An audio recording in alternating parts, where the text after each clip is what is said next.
यीशु मसीह में मेरा आप सबको शालोम। यहोवा बाबा आपको बहुत सारी आशीषें और बरकतें दे। और पिछले भागों में हम नूह के जीवन के बारे में सीखते आए हैं।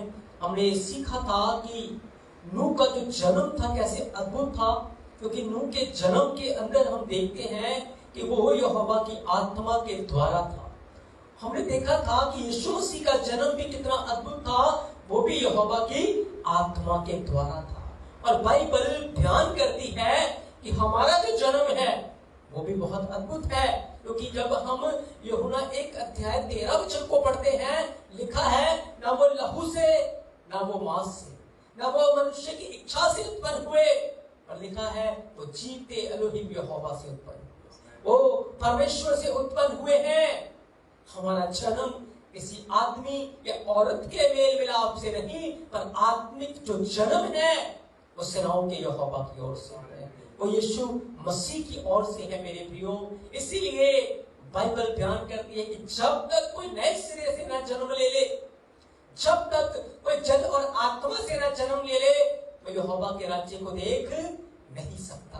फिर हमने सीखा था कि नूह ने जो किश्ती बनाई थी, वो किश्ती यीशु मसीह की ओर इशारा करती है, वो यीशु मसीह की ओर दिखाती है।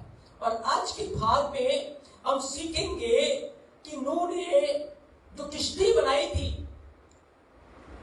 उसने जो किश्ती बनाई थी उस समय क्या कुछ हो रहा था। और यीशु मसीह ने जो बातें कही थी कि जैसे नूह के दिनों में हुआ था, जैसे लूत के दिनों में हुआ था, वैसे ही मनुष्य पुत्र के दिनों में भी होगा। तो आज मैं यूं कहूं कि नूह के दिनों की वापसी हो रही है। नूह के दिनों की वापसी हो रही है। जैसे नूह के दिनों में अधर्म बढ़ा हुआ था, जैसे नूह के दिनों में पाप बढ़ा हुआ था, ऐसे ही आज हमारे समय में वही अधर्म का लेवल, वही पाप का लेवल बढ़ता जा रहा है। जैसे लूत के दिनों में हो रहा था, वैसे ही आज हमारे समय में भी हो रहा है मेरे प्रियो। तो आज हम देखेंगे कि क्या कुछ लूत के दिनों में हो रहा था, क्या कुछ नूह के दिनों में हो रहा था, और क्या कुछ आज हमारे समय में हो रहा है। और ये बातें अंतिम दिनों का संकेत है। लेकिन याद रखिए, अंत तब तक नहीं आएगा जब तक मसीह लोग जागृत रहेंगे। जब मसीह लोग सो जाएंगे, तब बाइबल बयान करती है अचानक अंत उनके ऊपर आ पड़ेगा।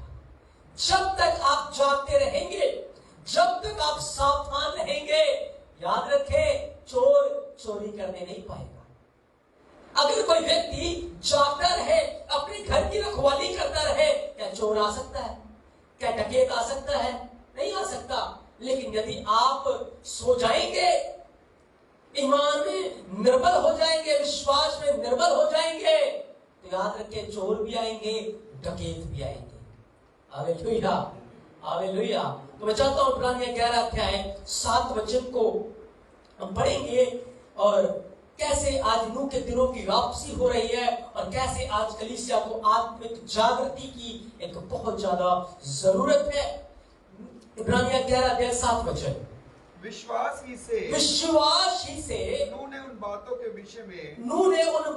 विषय में जो उस समय दिखाई ना पड़ती थी, जो उस समय दिखाई नहीं पड़ती थी, चेतावनी पाकर भक्ति के साथ अपने घराने के बचाव के लिए, अपने घराने के बचाव के लिए जहाज बनाया, और उसके द्वारा संसार को दोषी ठहराया, उसने संसार को दोषी ठहराया, और उस धर्म का वारिस हुआ जो विश्वास से होता है।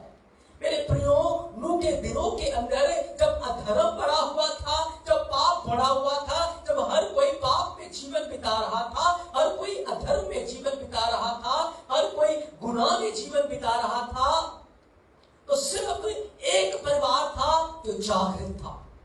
सिर्फ एक परिवार ऐसा था जो सोने रहा था, जो प्रार्थना कर रहा था। एक परिवार ऐसा था जो जागकर यहोवा की मर्जी को, यीशु मसीह की मर्जी को जानने के लिए वो जाग रहा था। एक ही ऐसा परिवार था, एक ही ऐसा घराना, एक ही ऐसा परिवार उस समय जाग रहा था। और उस जागृत परिवार ने वो बातें सुनी जो यहोवा ने उसे कही। उसने सुना कि मैं संसार को नाश करने जा रहा हूं। उसने सुना कि नूह अपने घराने के बचाव के लिए एक जहाज बना। उसने यहोवा की आवाज को उस समय सुना। क्यों? क्योंकि नूह का जो परिवार था वो जागृत था। नूह जागृत था और उसने उस समय 120 साल तक इस जागृति को लाने के लिए पूरी पृथ्वी के ऊपर वो प्रचार करता रहा।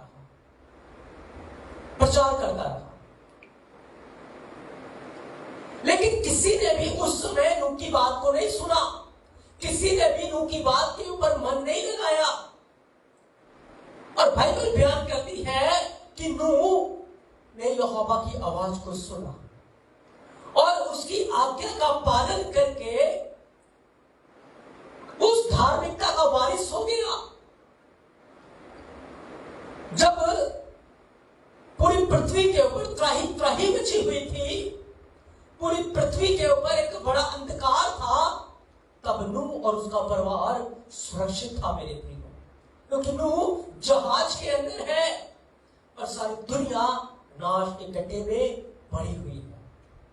पर मैं आज आपको कुछ अलग ही बातें बताना चाहता हूं, कुछ अलौकिक बातें, जिन बातों के बारे में अब तक हमने अपना ध्यान नहीं लगाया,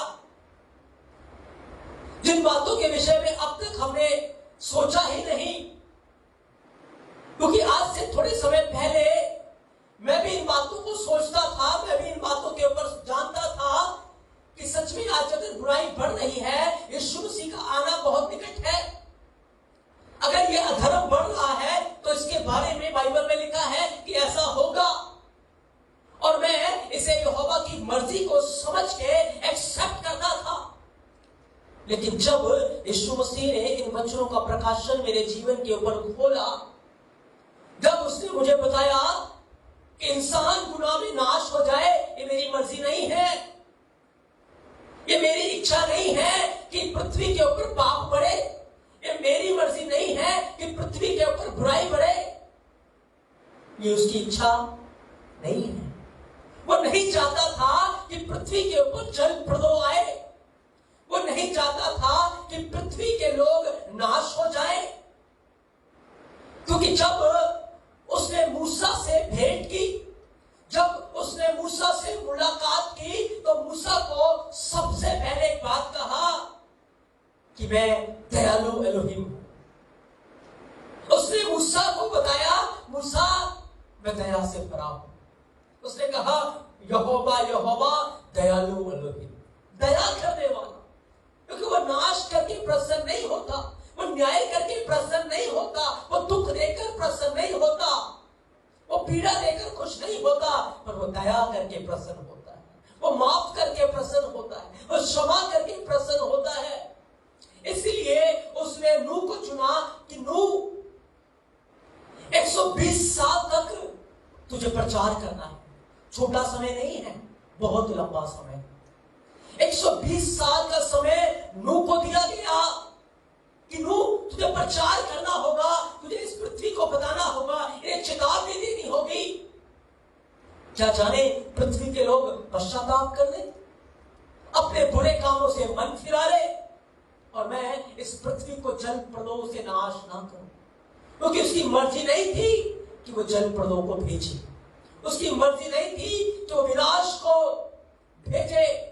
आकाश और पृथ्वी को बनाने वाला, मनुष्य को बनाने वाला, उसे नाश करने से वो कभी भी प्रसन्न नहीं था मेरे प्रियो। इसलिए नूह के लिए उस समय प्रचार करना, किश्ती बनाना बहुत कठिन काम था। लेकिन फिर भी उसने वो कठिन काम नूह को दिया मेरे प्रियो। पिता को अपने पुत्र को भेजना एक बहुत कठिन काम था। पिता के लिए अपने पुत्र को कुचलना एक बहुत कठिन काम था। पिता के लिए अपने पुत्र को मरता हुआ देखना क्रूस के ऊपर एक बहुत कठिन काम था। लेकिन फिर भी वो नहीं चाहता था कि संसार नाश हो जाए, संसार पाप में मर जाए। इसलिए उसने बार बार अपने नबियों को भेजा, बार बार अपने प्रेरितों को भेजा, बार बार अपने लोगों को भेजा, अपने पुत्र को भी भेजा कि वो संसार को चेतावनी दे, संसार को वो चेतावनी दे कि पश्चाताप कर लो, मन फिरा लो। मेरी इच्छा नहीं है कि तुम पाप में मर जाओ और सदा के लिए नरक के अंदर दुख उठाओ, पीड़ा उठाओ, गुनाह में आए पड़ो, क्योंकि नरक एक बहुत भयानक जगह है। वहां का कीड़ा बाइबल बयान करती मरती नहीं है, वहां का आग कभी भी बुझता नहीं। इसलिए यहोवा ने नूह को इस बात की चेतावनी दी, इस बात के बारे में बताया 120 साल तक नूह तुझे प्रचार करना है। और नूह 120 साल तक प्रचार करता रहा कि कोई तो पश्चाताप कर ले, कोई तो मन फिरा ले, कोई तो तौबा कर ले। लेकिन किसी ने भी नूह की बात को नहीं माना, किसी ने भी नूह की आवाज को नहीं सुना और अंत में यहोवा को पृथ्वी के ऊपर जल प्रदोष भेजना। मैं चाहता हूं एक वचन को पढ़ेंगे, लूका 17 अध्याय 26 वचन से। लूका 17 अध्याय 26 वचन से।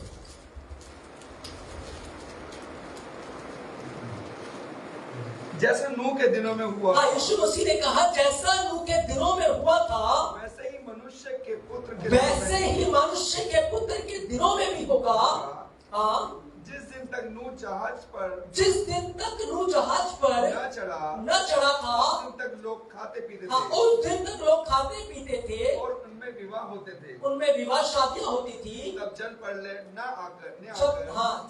प्रलय ने आकर उन सबको नष्ट किया। उन सबको नष्ट कर दिया।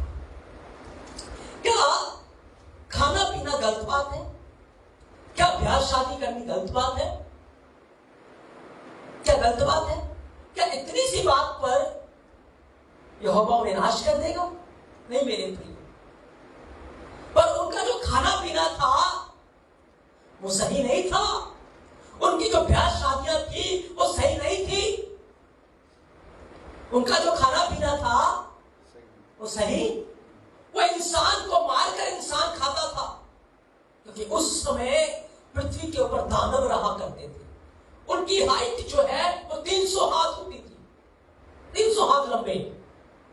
वो जानवरों को पकड़कर उसका खून पिजाया करते थे, इंसानों को पकड़कर उनका खून पिजाया करते थे और उन्हें कच्चे खा जाते थे। और चारों तरफ पृथ्वी के ऊपर विचक्राफ्ट, जादू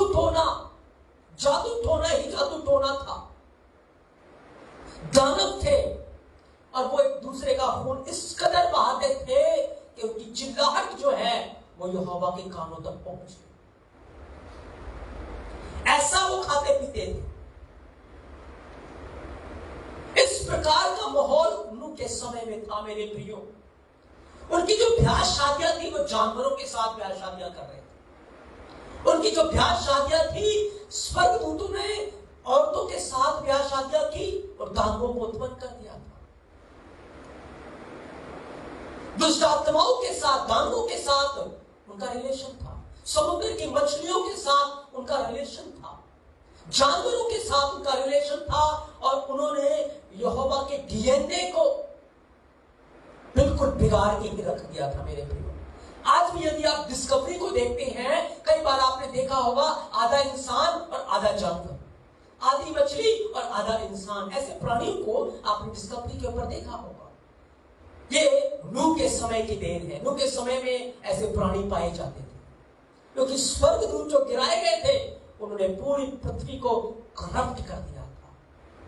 लोग एक दूसरे का खून पीना शुरू कर दिया था। लोगों ने गलत रीति से ब्याह शादियां उनके अंदर हो रही थी। और आज हमारे समय में भी मेरे प्रियो बिल्कुल ऐसा हो रहा है। कई ऐसे देश हैं जहां जानवरों के साथ शादियां हो रही हैं। कई ऐसी जगहें हैं जहां जानवरों के साथ खुलेआम शादियां होती हैं। इस कदर बुराई बढ़ चुकी है। ऐसे जादू टोना करने वाले पूरे अमेरिका के अंदर भरे हुए हैं, यूएस में भरे हैं, भारत में भरे हुए हैं। वो इंसान का खून पीते हैं, वो जानवरों का खून पीते हैं। आज भी हमारे समय में है। और जादू टोना और बुराइयां और शैतानिक चीजें आज हमारे समय में बहुत ज्यादा बढ़ रही है मेरे प्रियो। अभक्ति, क्योंकि नूह के समय में अभक्ति बढ़ रही थी और ये अभक्ति को बढ़ाने वाला शैतान था, दुष्ट आत्माएं थी। और आज हमारे समय में भी ये चीजें बढ़ रही हैं। इसी के कारण यहोवा को जल प्रदोप भेजना पड़ा मेरे। और यीशु मसीह ने कहा था जैसे नूह के दिनों में हुआ था ऐसे ही मनुष्य पुत्र के दिनों में भी होगा। और सच में आज हमारे समय में ये बातें हो रही हैं। लेकिन फिर भी मैं आपको बताना चाहता हूं, यीशु मसीह यहोवा इस संसार को नाश करने में खुश नहीं है, वो लोगों को नाश करने में प्रसन्न नहीं है,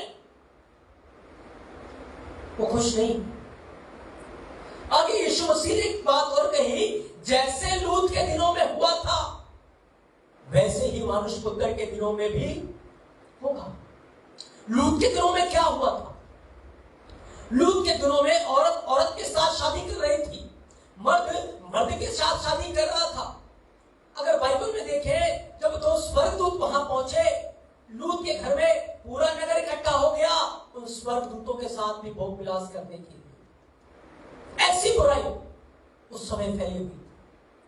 उनके अंदर कोई भाई नहीं होता था, कोई बहन नहीं होता था, कोई मां नहीं है, वो किसी के साथ भी व्यभिचार करते थे, वो किसी के साथ भी गलत रिलेशन बनाते थे। उस समय ऐसा पार्क था, ऐसा बगीचा था, ऐसा जगह था जहां पर वो चले जाते थे और सारे के सारे निवस्त्र हो जाते थे। और जिसका दिल करता था, जिसके साथ करता था, ऐसे वो एक दूसरे के साथ व्यभिचार किया करते थे। ऐसी बुराई, ऐसा गुनाह उनके समय में फैला हुआ था। प्रिय अजीजों, ऐसे ही यहोवा ने उन्हें नाश नहीं कर दिया, ऐसे ही यहोवा ने आग और गंधक की बारिश को उनके ऊपर नहीं भेज दी, पर उनकी दुष्टता बहुत ज्यादा थी मेरे प्रिय।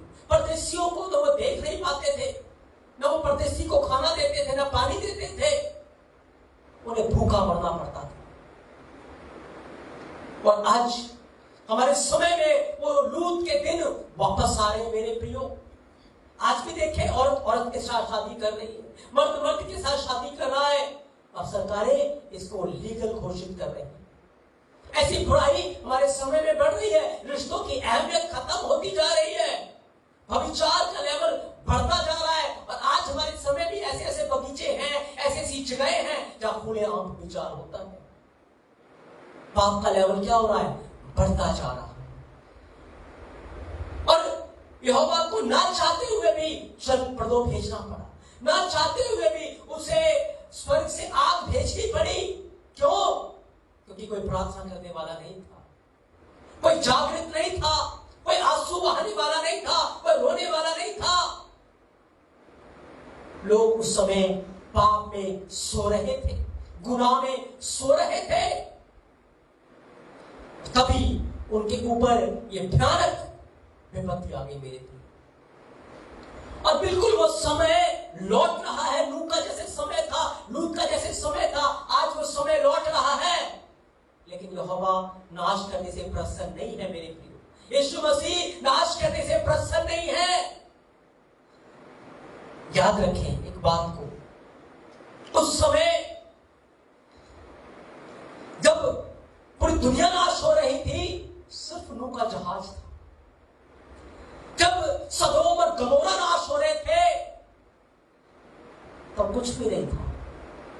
लेकिन आज हमारे समय में जब लूत के दिन आ रहे हैं, नूह के दिन आ रहे हैं, आपको पता हमारे पास क्या है? आपको पता हमारे पास क्या है? हमारे पास यीशु मसीह का लहू है, वो निष्कलंक बेदाग मेमने का लहू। जब हम उस लहू को लेकर पिता के पास आते हैं, जब हम उस लहू को लेकर पिता के पास आते हैं, बाप इन्हें क्षमा कर, इन्हें माफ कर। पुत्र के लहू को याद कर जो क्रूस के ऊपर बहाया गया। आपको पता है पिता पुत्र के लहू को कभी भूल ही नहीं सकता, कभी उस लहू की प्रार्थना को वो रिजेक्ट कर ही नहीं सकता। और यदि आज मसीह कलीसिया जागृत हो जाए, आज हम जागृत हो जाए, आंसू बहाना शुरू करें, प्रार्थना करना शुरू करें, वो जो अधभक्ति फैल चुकी है, नूह के दिनों की बातें आज हमारे समय में आ चुकी है, लूत के दिनों की बातें आज हमारे समय में आ चुकी है, मैं विश्वास करता हूं वो सारी बातें चली जाएंगी मेरे प्रियो।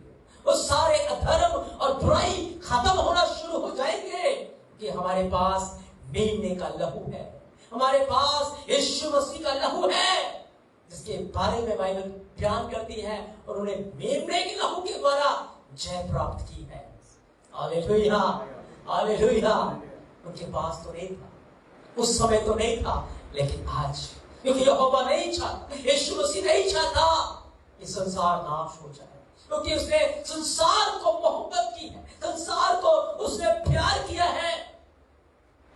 इसलिए मेरे प्रियो हमें जागृत होना है, हमें अपनी प्रार्थना का जीवन बढ़ाना है, हमें अपने आस पड़ोस के लिए प्रार्थना करना है, क्योंकि लोगों की आंखें अंधी हुई पड़ी, लोग नहीं देख पा रहे वो क्या बुराई करते हैं, लेकिन जब आप उनके लिए आंसू बहाएंगे, जब आप उनके लिए रोएंगे, याद रखें आप उनके बचाव के लिए प्रार्थना कर रहे हैं, आप बचाए जाएंगे, क्योंकि आप भी उसी संसार में रहते हैं, उसी देश में रहते हैं। जब बेबीलोन के अंदर सब पंडितों को नाश किया जा रहा था, दानियल जागृत हो गया। उसने कहा अगर सारे पंडित नाश हो गए तो हम भी नाश हो जाएंगे, हमारी गिनती भी तो उन्हीं में है। वो जागृत हो गया और उसने अपने मित्रों को कहा आओ हम प्रार्थना करें, आओ हम प्रार्थना करें, और अपने मित्रों को लेकर प्रार्थना में बैठ गया। क्या हुआ? जो विपत्ति आई थी वो ढल गई मेरे प्रिय। एस्तेर सावधान हो गई, प्रार्थना में आ गई, जागृत हो गई। जो विपत्ति उनके ऊपर आई थी क्या हुआ? वो ढल गई मेरे प्रियो, ढल गई। पिछले 2 साल से अगर आप देखें वो सारा माहौल क्रिएट हो चुका था। हम न्यू वर्ल्ड ऑर्डर की तरफ बढ़ रहे थे, जहां पूरी रीति से दुनिया का खात्मा तय हो चुका था, लेकिन मेरे यहोवा ने अपने सेवकों को खड़ा किया है, अपने दासों को खड़ा किया है, अपने लोगों को खड़ा किया है जो रात दिन प्रार्थनाएं कर रही हैं। किस लिए?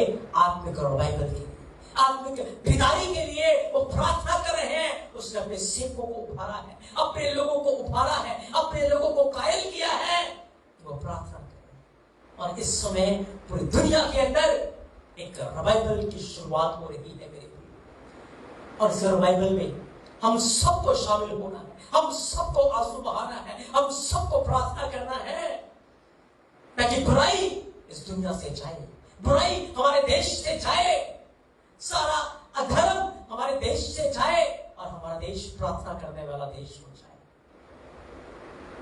हमारा देश उपवास करने वाला देश हो, मसीह के मार्गों के ऊपर चलने वाला देश बन जाए, ताकि जो नाश करने के लिए ठाना गया है, जो योजना शैतान और उसके दूतों ने तैयार की है, वो नाश की जाए, उसको कैंसिल किया जाए और मसीह लोग जीवंत हो नहीं पाए। कोई गुनाहगार, कोई पापी पाप में मरने ना पाए, कोई यीशु के बगैर मरने ना पाए, पर हर कोई उद्धार पाए। अगर हम सब जागृत हो जाएंगे, हम सब प्रार्थना में आ जाएंगे, पूरे वर्ल्ड के अंदर आज सबसे ज्यादा मसीह लोग हैं, सबसे ज्यादा 1/3 मसीह लोग पाए जाते हैं। अगर 1/3 मसीह लोग चिल्लाएंगे, प्रार्थना करेंगे, तो बाकी के 2/3 क्या नहीं बचाए जाएंगे? बचाए जाएंगे मेरे, क्योंकि यहोवा नाश करना नहीं चाहता। वो कहता मैं इसलिए आया हूं कि तुम जीवन पाओ, वरन बहुतायत का जीवन पाओ। मेरा यीशु मसीह हमें जीवन देना चाहता है, वरन बहुतायत का जीवन देना चाहता है। इसलिए मेरे प्रियो, जब हम उन बातों को देख रहे हैं, हम सोते ना रहे, हम कुरकुरे या ठंडे ना रहे, पर हम जागृत हो और मसीह में जागते रहे, प्रार्थना करते रहे, और हम एक बड़े बदलाव को देखेंगे, एक बड़े रिवाइवल को देखेंगे।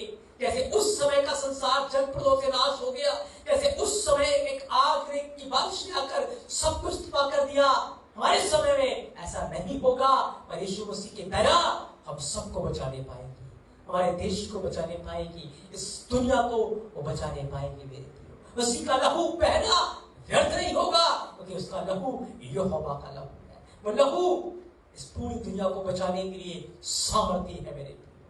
मैं विश्वास करता हूं कि आज के वचन के द्वारा हमने आशीष पाई है, हमने ज्योति पाई है, और हम प्रार्थना में जागृत रहेंगे ताकि सच में हमारा देश बचाया जाए। यहोवा एलोहीम यीशु मसीह अपने इस पवित्र वचन के द्वारा आपको बहुत सारी आशीषें और बरकतें दे। आमीन।